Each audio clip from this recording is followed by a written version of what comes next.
Hola amigos, este día soleado es el marco ideal para la palabra que vamos a considerar hoy: heliocentrismo. La pregunta por el lugar que ocupa la Tierra en el universo ha sido una constante en muchas culturas y en muchas épocas. Y por supuesto, un astro como el Sol no podía pasar inadvertido en esa explicación. Entonces, revisemos brevemente 3 formas de contestar esa pregunta.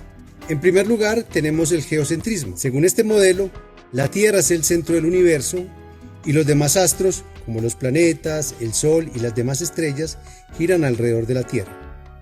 Esta teoría fue aceptada durante muchos siglos debido, en gran parte, a la autoridad, entre otros, de Aristóteles en el siglo IV a.C., Hiparco de Nicea, siglo II a.C., y Claudio Ptolomeo, siglo II después de Cristo.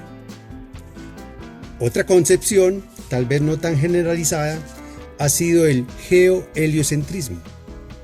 Para este modelo, la Tierra se halla en el centro, la Luna y el Sol giran alrededor de la Tierra y los demás planetas lo hacen alrededor del Sol.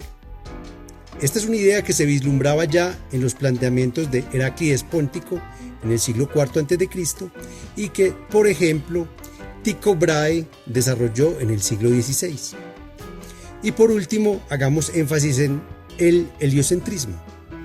Esta teoría, como la palabra lo dice, afirma que el Sol es el centro del universo y que la Tierra y los demás planetas describen órbitas alrededor de él. Digamos de paso que el elemento químico helio lleva ese nombre porque durante un eclipse en 1868 fue identificado en el espectro de la corona del Sol. Y a pesar de que esta concepción se comenzó a generalizar desde el siglo XVI, este modelo ya se había propuesto desde la antigüedad. Citemos algunos casos. El pitagórico Filolao, oriundo probablemente de Crotona o de Tarento y que vivió entre los siglos V y IV a.C., ya había desplazado a la Tierra de su posición central en el universo. Él sostenía que ese lugar es ocupado por un fuego central invisible, llamado Hestia, alrededor del cual se desplazan con movimiento circular los demás cuerpos celestes, incluida la Tierra. A comienzos del siglo III a.C., de acuerdo con los datos que hoy poseemos, por supuesto, Aristarco de Samos fue el primero en plantear el modelo heliocéntrico.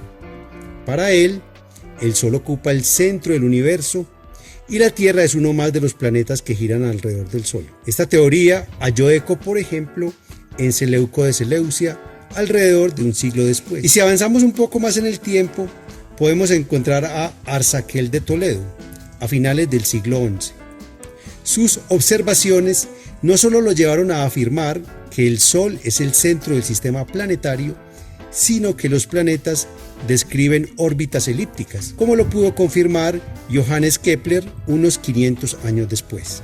A mediados del siglo XV, Nicolás de Cusa, en su obra De Docta Ignorantia, con su concepción de universo, en la que también desplazaba la Tierra del centro, preparó el terreno para las investigaciones que hizo otro Nicolás, esta vez Copérnico, un siglo después.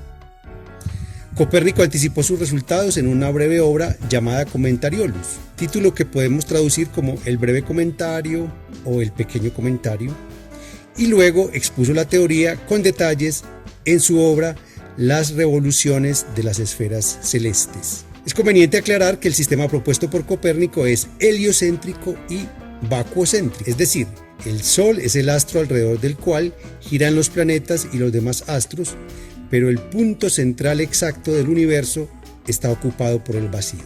Después de la generalización de esta teoría, obviamente, comenzaron a aparecer contribuciones para complementar, mejorar o hacerle correcciones al modelo.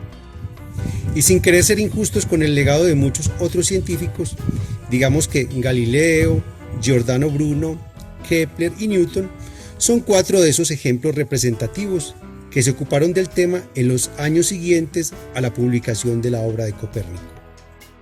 Esto fue todo por hoy. Nos vemos en una próxima oportunidad.